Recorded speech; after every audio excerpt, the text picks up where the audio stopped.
You know, people love to travel, but they usually aren't the biggest fans of the journey.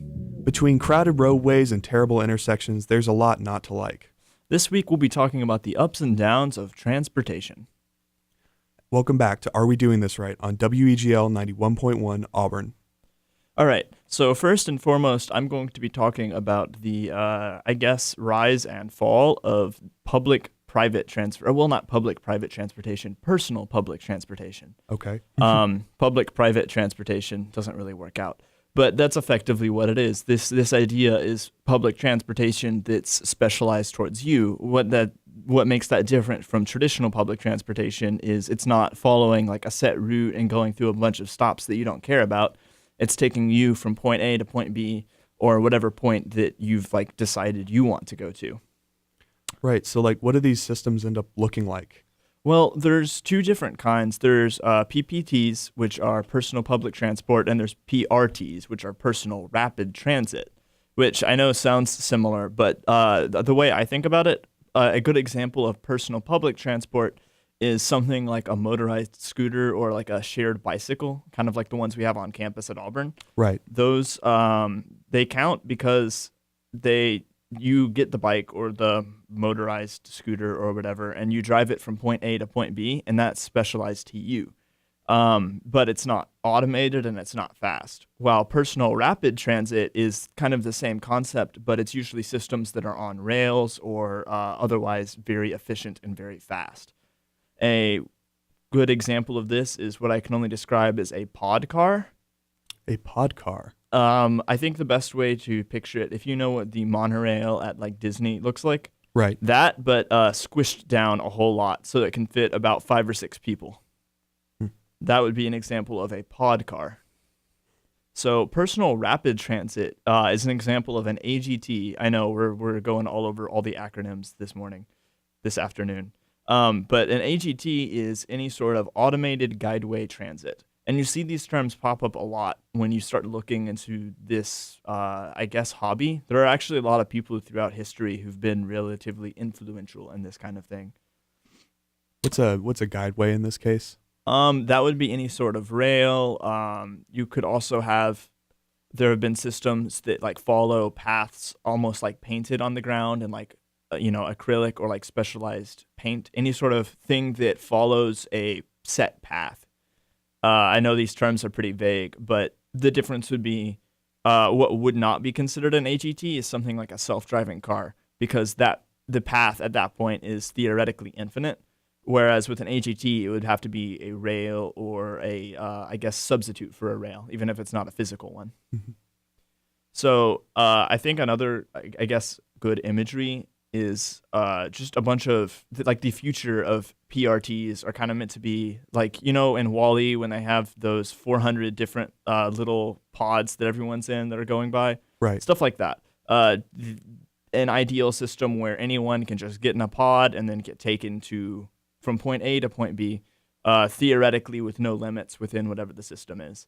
And of course, this is a very futuristic concept, but people have been chasing after it for a while. It all kind of got started in the 1950s, the prime era of what I can only describe as retrofuturism, where people have these grand ideas of what they want technology to look like in the future, but they're constrained by the current limitations of the technology of the time, and they're basically thinking about the evolution of what that technology will look like rather than thinking about new technology. Right. It's that view of the future that was popular for such a long time period, things that inspired Disney's Tomorrowland and that kind of thing. Yeah.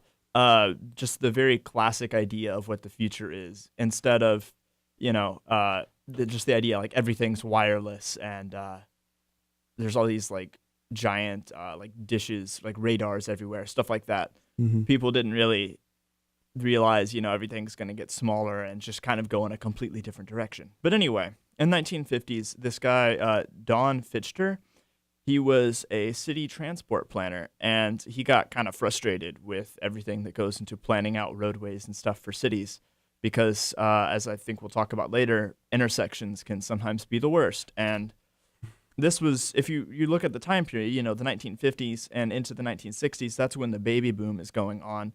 and you're just having all these new, like you're having issues with urban sprawl. So many more people are living in condensed areas, and that wasn't an issue people really had to face before.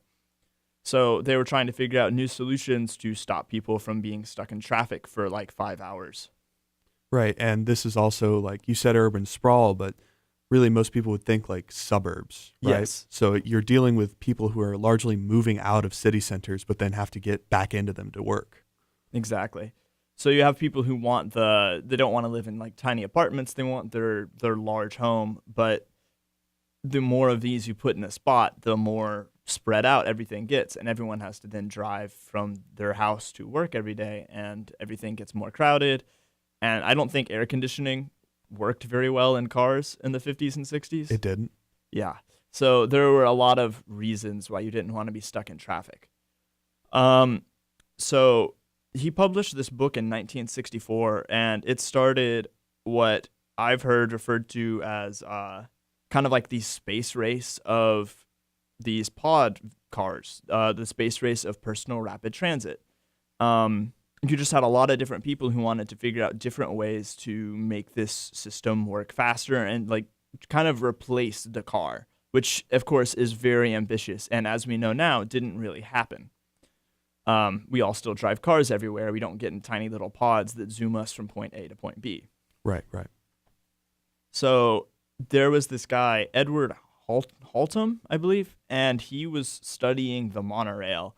He had done that for a long time, and this book comes out, and everyone's trying to figure out different ways to make pod cars more effective. And he decides to kind of merge the idea of a pod car with the idea of a monorail, and he creates a system that he actually had a working prototype of just real basic infrastructure where you have, I guess, like an upside down monorail. I want to say like a reverse monorail, but It's called a suspended railway. Yeah, exactly. Yeah. So it's like a monorail, but the wheels are on top and the railway is above the car. So they implemented these, but they quickly realized that it was really expensive and not that effective. Even if you can get in these pod cars and you can go from point A to point B as long as it's along the track, but they didn't have really effective computing systems. So if you wanted to change where the track is going, you had to use like light signals and stuff, and someone had to manually change the track, and that took a lot of time back then. It was a very slow process to, even though it was somewhat automated, you still had a person hitting a button and then the track slowly moving off to the next course. And that kind of defeated the entire purpose of using a monorail system, because at that point, the network's getting congested and you just have the same issue you had with cars, but everything's on one roadway. Right, and this is all exacerbated quite a lot by these being relatively individual pods. It's not the same problems that are faced by full-length trains. Exactly. The pods that were developed for this, they were designed for 6 people, and that was pretty much a max. And you saw a similar design later. After this prototype came around, this system that Edward Haltom made, it was called the monocab. So I guess, actually, I'm just now realizing that monocab is a play on monorail. Right. I did not realize that earlier. Anyway, so the U.S. government got involved, and they wanted to kind of address the issue, but a lot of them didn't see a future at all in the private, personal rapid transit. So instead, they dumped the money into existing infrastructure like highways and roadways. Right. Now Richard Nixon was president a little while after this, and he really believed in the idea of personal rapid transit. He thought it was the future. So he funded the University of West Virginia to create a fully functioning prototype.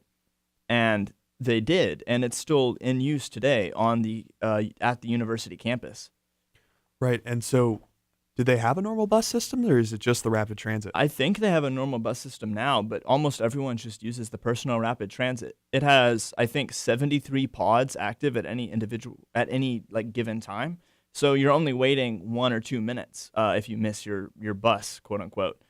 And this system from the late 70s when it was finished until now, it's still in operation, and they've only had one crash ever because the system is on rails. Even though you pick where you want to go, it makes it a lot safer than cars. Right. Of course, it was so expensive and only usable in places with high density that it didn't really go anywhere. And the evolution of the idea has become what we have now, which is the drive and the push for automated cars. Yeah. So what will we be talking about next? All right, when we come back, every nerd's favorite train, the monorail. Keep me up with your emotions. Welcome back to Are We Doing This Right? Okay, so you touched about this a little bit in your segment with the monorails. Have you ever actually ridden one of these? Have you? I have. They're delightful, very different. Right, they're they're this very, very futuristic and sleek-looking train, but unfortunately, you don't see much use, they don't see much use outside of like theme parks and. I've never seen one outside of Epcot. Right, and I want to talk about why that's the case here today. Before we get into that, a little bit of history on these. These actually are an invention of the Industrial Revolution, much like any other trains. The earliest ones were, of course, steam-powered and, like you mentioned, were suspended, so they hung off of the guideway. The real ones, the first prototypes that were built were, for the second week in a row, the invention of the USSR. Oh, boy. These were called bicycle monorails, and they're the most terrifying thing I think I've ever seen, because it is a train that rides along on one wheel and is stabilized by a gyro in the middle. So if you can imagine, it looks just like a normal width train track with one wheel, and the entire cab is just balancing on that thing.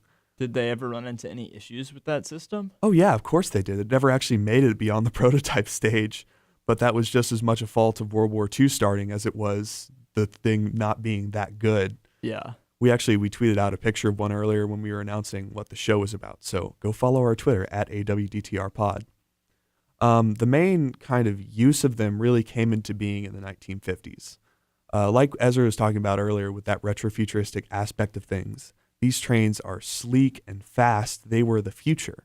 This was something that was looking forward to this new era of, what could be possible with the technology we have right now. What could mass transport look like for a society that desperately needs it as suburbs become more and more of a thing?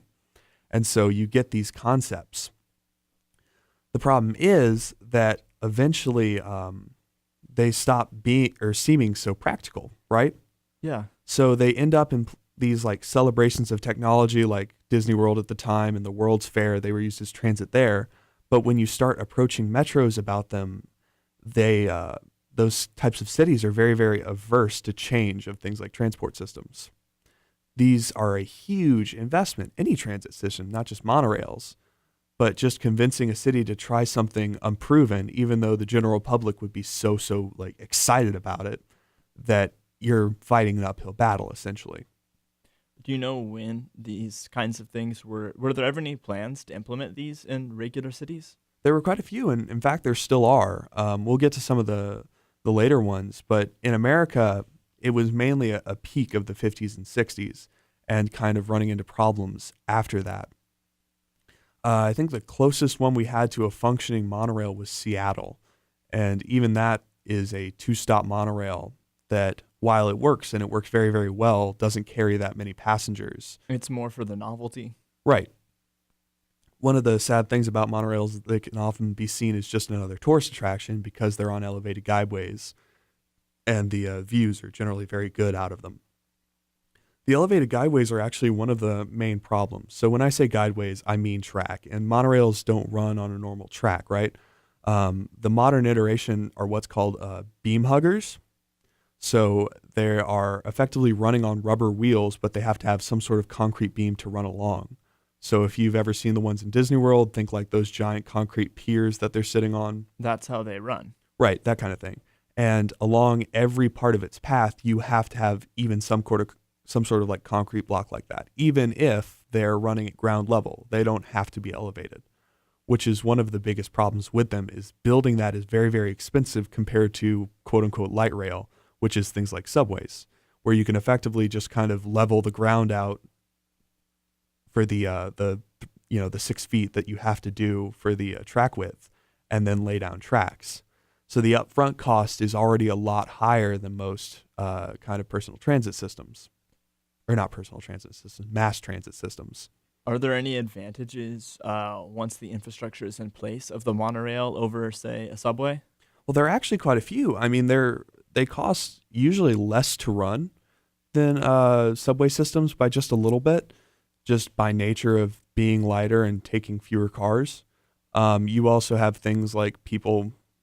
I know that I've talked about this as like an objective only thing, but people getting excited about the new transit systems and thinking they're cool does have an actual like aspect to it. There's very much an aspect of public pride, and we have this really sick monorail system versus, oh, we have a subway and there's a homeless person living in every car, and well, I have to go on it, I guess. Yeah. People aren't going to be enthusiastic about a subway in their city, but they might be about a monorail. Right. It would be mass transit that they're excited to use.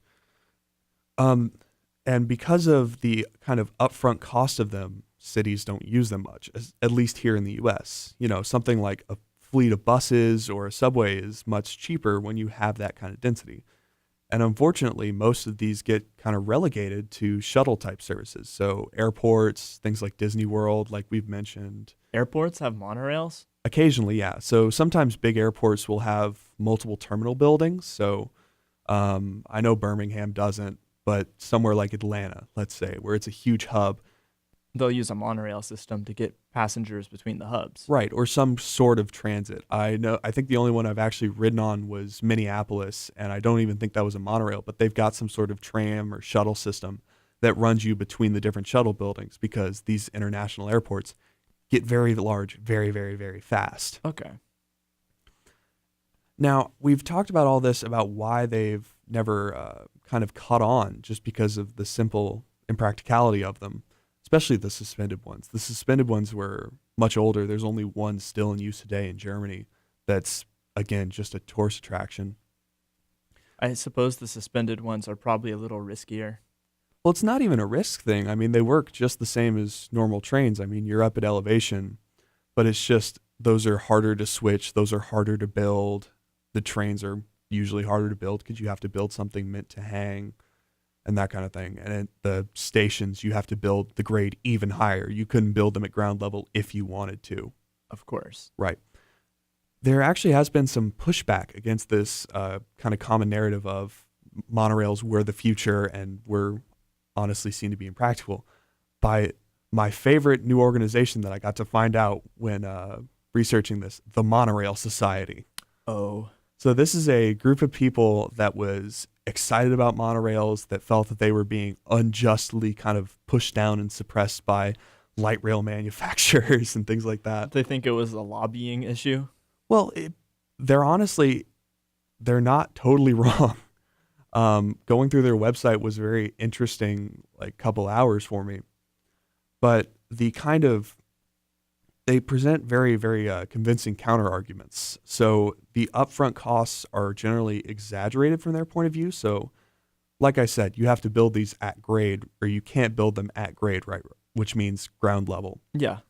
But for most subway systems outside of that would be above ground, so like the MARTA or things like that, you're already above grade.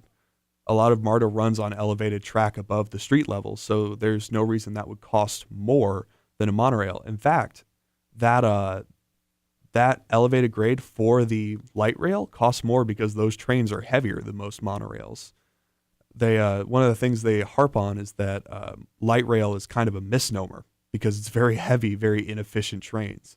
Yeah. That's another angle they come at it from too, is the efficiency, because part of our modern goals with public transit, it wasn't so much a problem in the 50s, is kind of helping reduce the impacts of climate change. Fewer cars on the road is better overall. And generally we can generate electricity much more cleanly than gas burning cars. And monorails, like I said, are more efficient generally just because they're lighter and they take fewer building materials because you don't need as heavy of a guideway. Interesting. They actually get into the switching thing a lot on this website too, because that's another one of the common arguments. It's hard to switch tracks because you have to switch this giant concrete beam like you talked about with your monorail. They show examples of Japan where these are much more common, and we'll talk about Japan more in a second. But it's really not as big of an issue than it's presented to be. The switching for the beam hugger type is pretty easy, honestly. And it's a very, very reliable system, even in line with switching rails on the ground like you'd have to do for light rail. Yeah, I mean monorails and a lot of the personal transit vehicles, they run on the same kind of beam hugger system, and they're just objectively less prone to breaking down than regular systems are. Right, it's fewer moving parts. We also see a lot more in modern times with computer-driven vehicles. So not the personal pods like you were talking about, but full trains that don't have a driver on board, or maybe even just have one for emergency backup. So they can run with that kind of efficiency, whereas subways can, but generally don't. This is another one of these technological innovation points with the monorails that people get excited about them for, because they are still seen as the future. People are more willing to take risks and innovate with these trains than they are with traditional rolling stock and engines for subways, that kind of thing. The most places you see the modern monorails are Asia in actual use.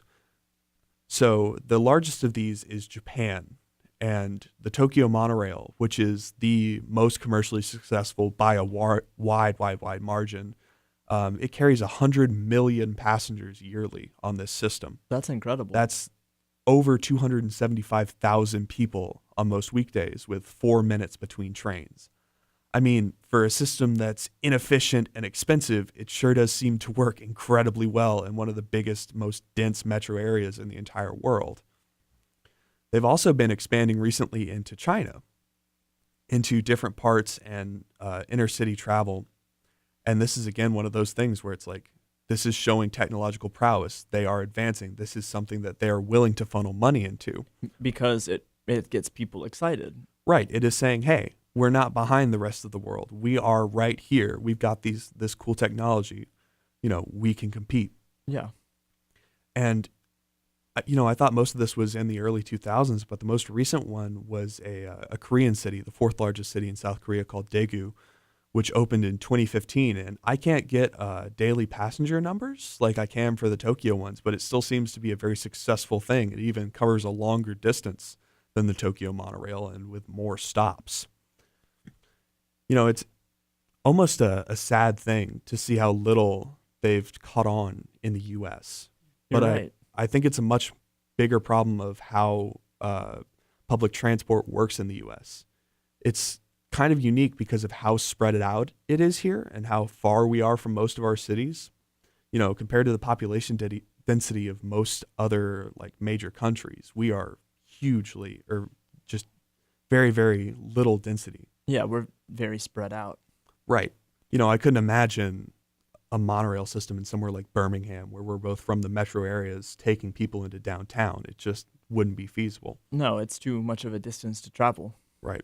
So as much as I would like to see it more in the U.S., I don't think it has much of a future here, but monorails will live on in other parts of the world.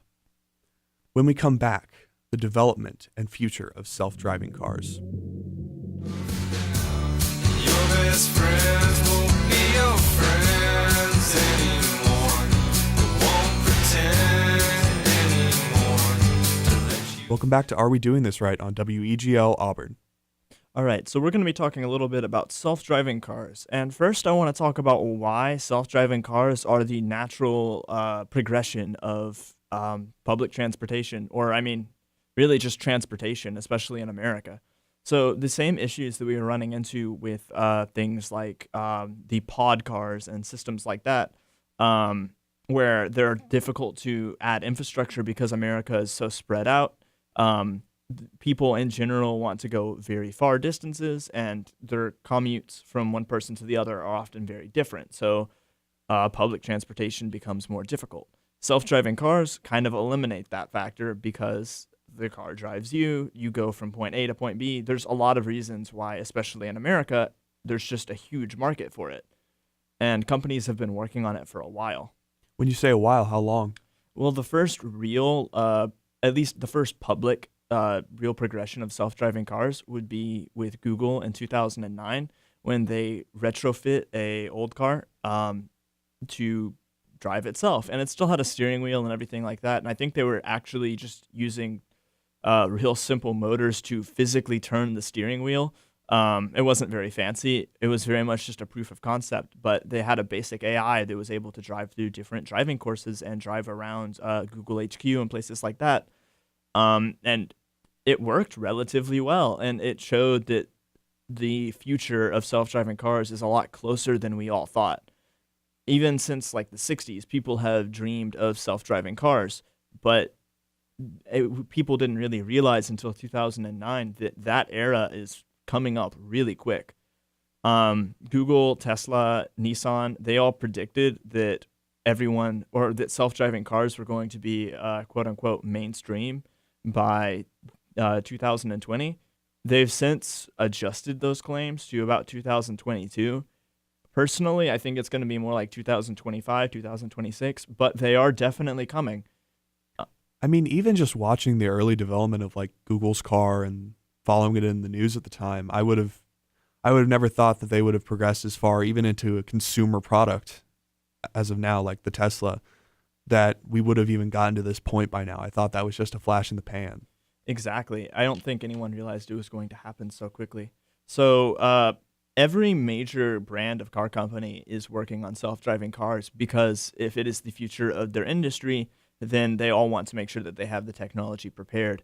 But there are some non-car companies that are involved. We all know Google with their self-driving car. Apple had a self-driving car until very recently. They disbanded the team. I think they're probably looking into leasing the technology from other companies, but that's just speculation.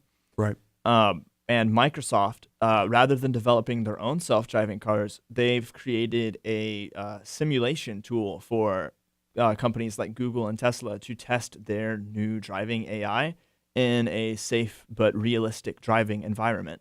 So it's a completely digital simulation, but the same AI that you feed into a real car, you feed into their tool, and it can perform the same navigations and make sure that it's safe so you don't waste tens of thousands of dollars on cars getting hit in testing environments. Correct me if I'm wrong here, but it seems like there's an unusual amount of like intercompany cooperation with this. That is true. I don't actually. I think the tools that Microsoft's developing, they're not necessarily out of the kindness of their heart, but rather for large sums of money to these other companies.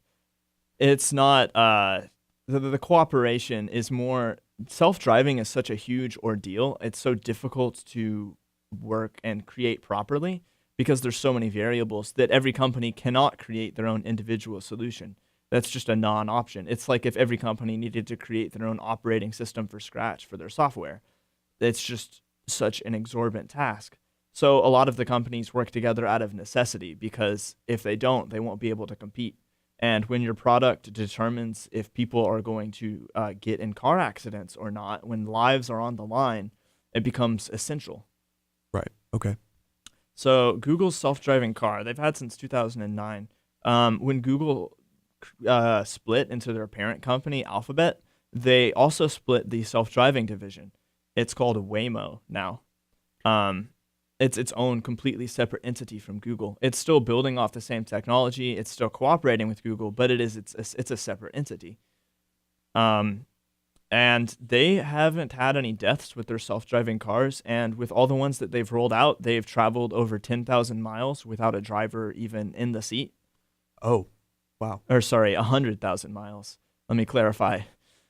Is the you say the no deaths thing? I feel like I remember a figure of something like the only crashes with these cars were caused by a human taking over when they thought something bad was about to happen. Is that still the case? That's almost the case. There was, I believe, 1 to 2 incidents, specifically with Google's AI, where accidents were caused as a result of the car misreading things like reflections due to like puddles in the road or humans behaving erratically.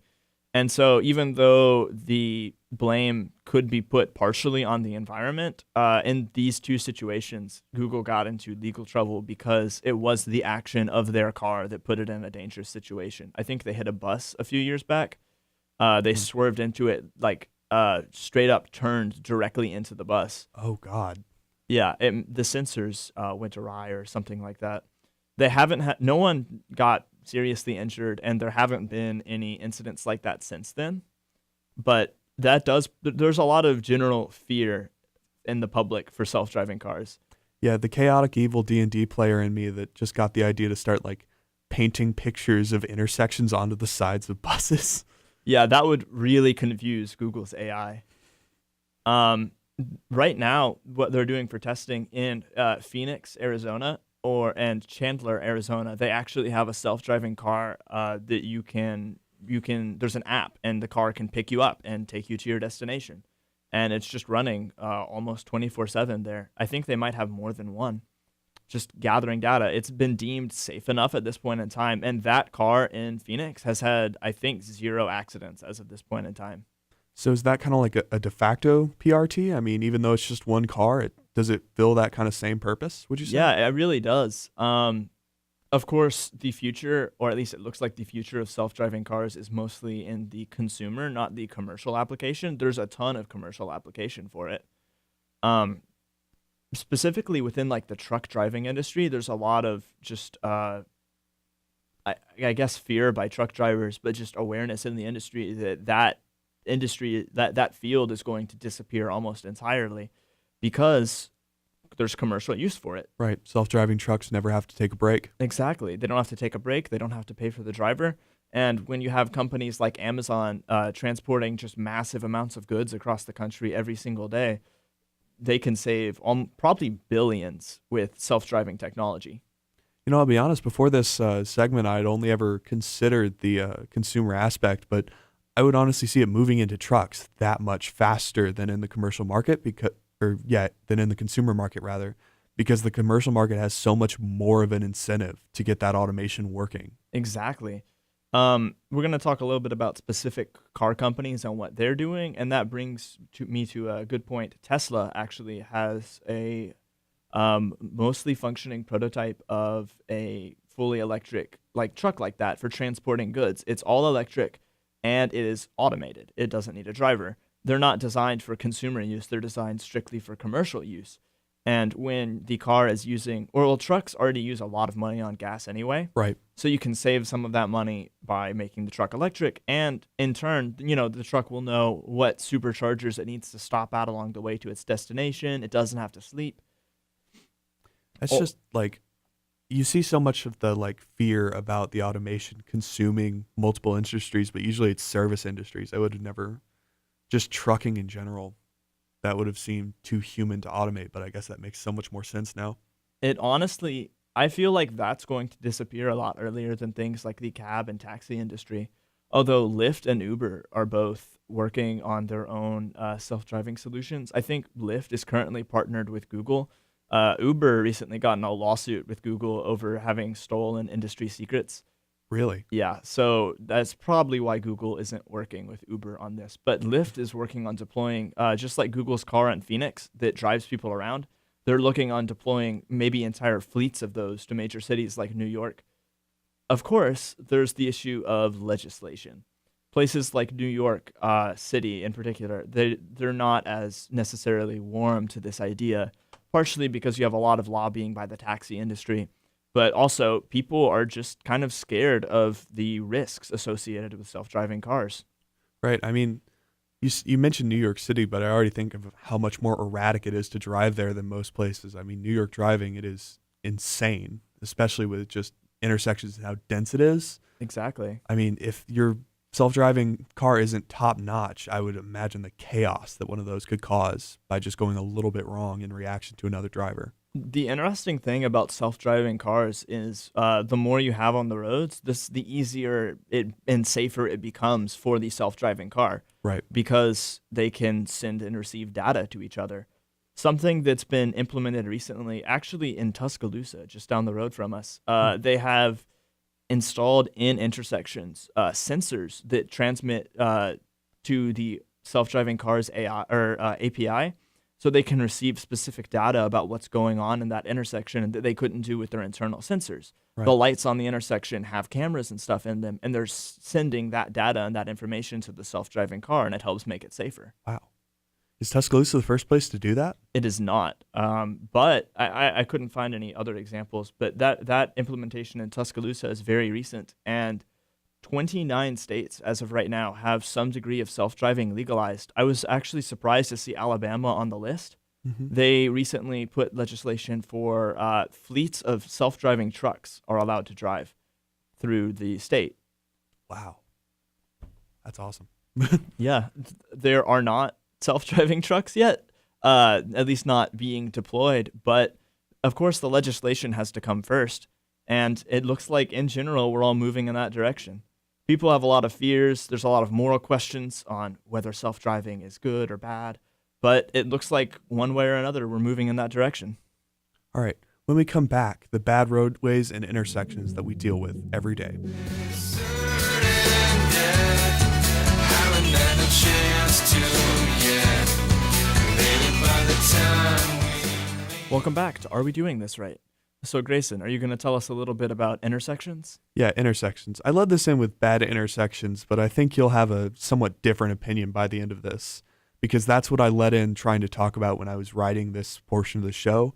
And I think my views on how this whole thing works have changed just a little bit. I've heard a lot from you about just intersections you don't like. Right. Well, I mean, people get riled up about intersections, and they should. Like, this is a lot of the time a very real and present danger for most people driving, especially here where you have to drive everywhere outside of, like, you're going to campus. I mean, really anywhere in the U.S., you're pretty much driving all the time just by nature of the place we live in. Yeah. And having safe and usable and clear intersections is important. Now, there are a couple different things with these kinds of intersections that I want to cover that people like to talk about a lot. The first of these is roundabouts. So they are useful for many, many, many situations, and they can be very cleanly designed, and they can look like they work very, very nicely. I know there aren't many in Alabama, but out west there are a ton. There are a few in Hoover where expansion is planned, that kind of thing. I've heard people argue for, like, strictly roundabouts, like removing intersections wherever possible in favor of a roundabout. Is there a reason we haven't done that? Well, it's a couple things. A, that's very expensive.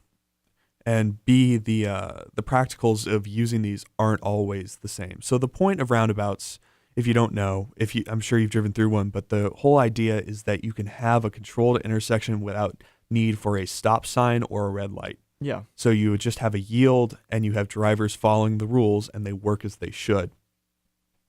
They can cause larger problems, though, if they're poorly designed. If they're not perfectly round or care is not specifically taken, they can cause blind spots that are hard to deal with. If you have people that, like, I don't know, just riding around them as fast as they can for as many times as they can, like, I don't know, people in Alabama might. Yeah. Not speaking from experience. Of course not. There's a reason they're much more common in Europe. I'll say that way. Yeah. Not because of just, like, the overall personality thing. That's just not the case. But it's because they were built before they would have had stoplights, before you had to take them out. Of course. The drivers are just more used to them. And so that's your biggest factor, honestly, is having drivers who can deal with roundabouts and who see them every day is a much bigger deal than having stoplights. Because if you have a population that's used to it, they work great. They're very, very efficient. But if you suddenly plop one down and people aren't used to navigating them or just, like, where to watch to make sure you don't hit another car, then they cause more problems than they solve. You can't just change something that's so ingrained in people's lives and not expect them to hesitate while driving, and that can be bad. Right. It's kind of a gradual change, but it hasn't made it to major intersections in the U.S. because of that reason. The one that I do want to point out as my favorite, though, there's this town in the United Kingdom called Swindon, okay? Mm-hmm. They have this thing called the Magic Roundabout, which is named after a kid's show, so you already know it's going to be the best thing in roadway design that has ever happened. Of course. These people, this organization in Britain called the British Transport and Road Research Laboratory, which, great name, just designs new roadways, new concepts.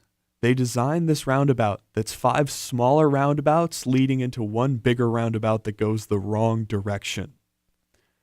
Huh. And if you follow the rules, it works fine.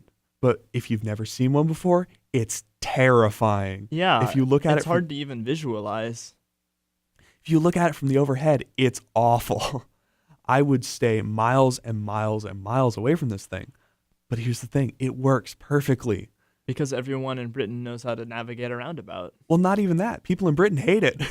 Well, not everybody in Britain, but it has made it onto, I think, the British Motoring Magazine's #1 worst roundabout in the country. Wow. Just because it's very, very scary. But the government agencies that have done studies about it have shown that the accident rate is actually a lot lower in it because people are slowed down just a little bit and have to think about driving through it. Of course. It's an efficient traffic structure, but you're balancing it with public expectation of, I don't want to get near this thing. Like, I know I wouldn't even get close. No. Like, I avoid roads for much lesser things than that. Yeah.